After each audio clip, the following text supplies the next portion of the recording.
Welcome to my Hebrew channel, Mila Baraika, and today I'm looking at one day, Yom Ehad. And we can ask ourselves the question, how long or how often can Jehovah use just one day? So Yom Ehad, what does that mean?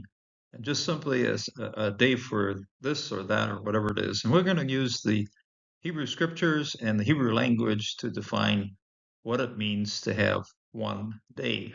And a day to do something, a day to carry out something, a day to bring forward something either as creation or as judgment or as time. And so let's take a look at the scriptures and see what answers we can find. And we begin with Genesis 1, verse 3. V'yikra Elohim laor yom, v'lehoshek kara laila, v'hi erra v'hi boker yom ehad. And then God called the light day, yom, and to the darkness he called night. And it was evening, and it was morning, yom ehad, one day. And ehad is often used in a collective sense. In other words, it's something that's brought together. We find that in Psalm 133, brothers in union, that's yahad. Okay, so that's a sense of something that's been brought together in union. And that's, we hear, when we see one right here, it's something that's been brought together in union. So God called the day light day, and he called the darkness night, and there was evening and there was morning one day. Humans begin their day in the morning and end it in the evening. God does it the other way around. So we're going to look at why that happens. And here we are in Genesis 2, verse 4. Ele toledot hashemayim va'aretz behivaram bayom asot Yehovah Elohim ha'eretz ve'shamayim. And these, okay, demonstrative pronoun here, toledot, generations. You're talking about humans, be descendants. Comes from the root yod lamed dalet, yelet, child. But here it's generations, the things that have been created by God. The generations of Hashemayim, of the heavens, plural, of course, masculine plural, and Ma'im, actually a dual right here, Ma'im, the Haaretz and the earth, Behivar in which he caused it to create them. Okay, so Hifil here with the Hirik and causative, and then the create is Betresh Aleph, and then the here at the end is the suffix pronoun, plural, masculine pronoun attached. And the reference to this of this pronoun here are these two things here, Shemayim and Aretz. So he caused to create them.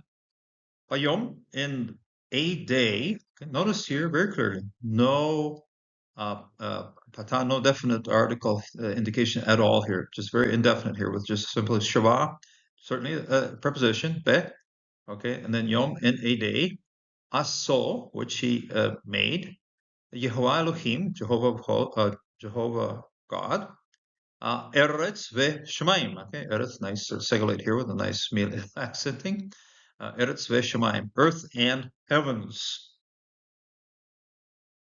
Ki elef shanaim be'enecha kayom etmol ki ya'avor ve'asmura belayla. So, and 1,000 years in your eyes, benecha kayom, as a day, one day. Okay, so just a day here, one day.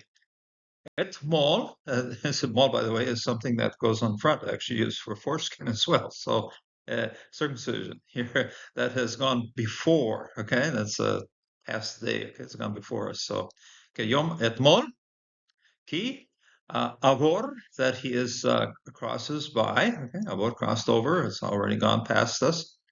Ve'ash Mura, and this is Ashmura that has a watch. Okay, this was based on the Shin Mem Resh Shemor. Okay, here that is a verb, of course, but this is the watch, the ones who have watched a night. Okay, Balayla, in the night. Okay, so Yom, by the way, has no direct article at all, and Balayla does has a nice little ha here. Okay, so the night. Okay, and then we have to say here a day. And here we say the night. So, yeah, there it is, just simply a day. How long does this day last? And here we have a suggestion here. I mean, it's a teaching, most certainly. Elif Shanaim. This day can last for Jehovah and maybe for us too, 1,000 years. Okay, this is how long a whole day can last for Jehovah. כי יום ולילה שבועות על כל גאה ברע ועל כל נישא ושפל. Now, this is Isaiah 2, verse 12, because there is a day, okay? Ki yom, a day. There is a day. Le Yehovah, to Jehovah, Shevat of hosts, al kol, over all, ge, proud, ram, haughty, high ones, okay? Find the word also, Avram, okay? This, by the way, you see this often in like the top Gibeah, top of the hill, the points of hills. So Gibeah, and sounded in place names too. So Geah, Ram, and exalted. Ve'al, and over, kol, all. Neshe, those who are lifted up. This, incidentally, this way to remember this one is Nasa. Okay, Nasa is something that lifts us up. Okay, don't see Aleph. So those who are lifted up. Shefal, they are brought low. They are brought to the Shephelah. Okay, Shephelah is the place that's the lowlands. They are brought low. So for man, they're proud, haughty, lifted up, but for Jehovah, puts them in their place, puts them down in the lower spot where they should be. In Hebrew, indefinite words are used to teach general truths. Okay, something generally applies all over the place. Okay. When an article is left off of a word, the word is freed from the local definition to an understanding that applies to many places and times. In other words, it makes that word available to cover a lot more territory.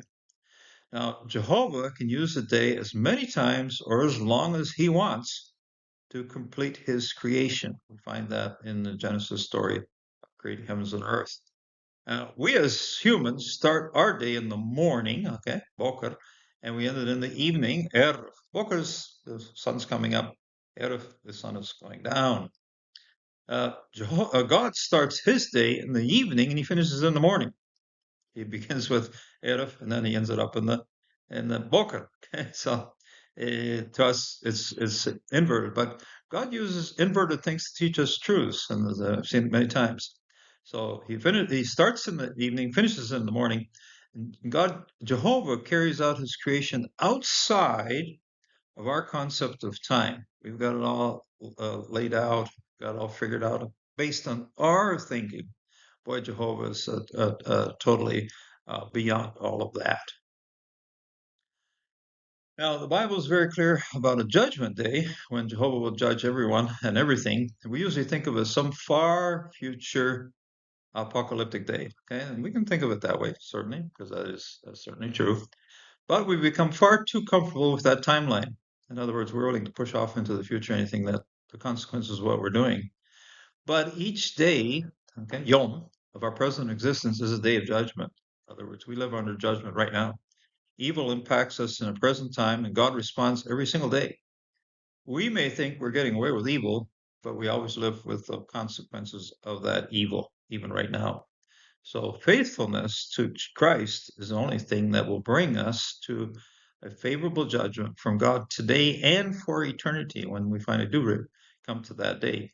And so judgment, we have to think of it in the timelines of now and also in the future, but most certainly think about it, what it does to us right now. So turn your life to Christ, and Christ is the only protection from the punishment that God willing to unleash over his world. He did it during the flood, and next time around, possibly fire, other things can happen, nuclear war, and most certainly the only way out of all of this is to turn Christ and place our faith in him and live under his lordship.